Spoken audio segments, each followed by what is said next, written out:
Boni Chloé. Nazapie. Olam kitongo, hein? Nalamukakaka tongo. Bongo zosanin. Nazutanga livre.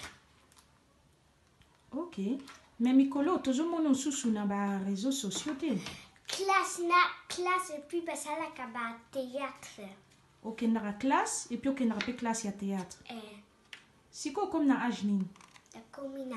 Moko, mi balé, mi satu, mini, mi tanu, motoba. Motoba. Ok. Bon, on a classe balaksa kabino nini. Kokonte et puis jour. Ba jour. Bon, ba jour wana. Yo poye bien en lingala. Oye bien vraiment na lingala. Lundi. Mokolia moko. Mardi. Mokolia mi balé.